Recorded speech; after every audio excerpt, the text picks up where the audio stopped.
In this video, I'm going to explain the latest changes to UK rules affecting the transfer of your pension to an international scheme.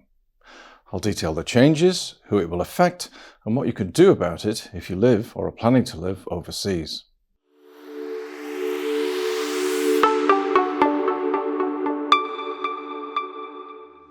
In previous videos, I set out the benefits of transferring your UK pension to a QROPS or Qualifying Recognised Overseas Pension Scheme.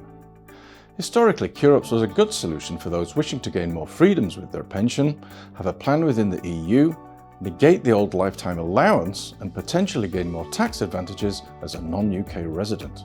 However, over recent years, those advantages have steadily been eroded away by successive UK governments, with what could possibly be the final nail in the coffin being hammered into QROPS with the unveiling of the October 2024 budget. For some context, let's step back a few years to 2017 when Philip Hammond, the then Chancellor of the Exchequer, announced the introduction of something called the Overseas Transfer Charge, or OTC.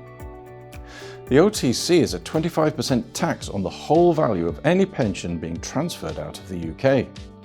There were, however, some significant exemptions. The most important being that A, if you plan to live in the same country as your QROPS provider, or B, if you emigrated to the European Economic Area and the QROPS provider was also in the EEA, then there was no OTC on transfer. This worked very well for folks moving to countries like Spain, for example, as most QROPS providers are in Malta, and as both jurisdictions are inside the EEA, there was no OTC. This also functioned well due to the multiple tax treaties between Malta and other EEA countries, meaning no pension income was taxed at source and benefits could be paid gross throughout the region. This shielded most retirement destinations in Europe from the OTC for a number of years. The next big change affecting QROPS was the abolition of the lifetime allowance in April 2024. This chiefly affected large pension pots with values approaching and above £1 million. So for those with larger pensions, the advantage of negating the lifetime allowance by transferring to a QROPS had all but gone.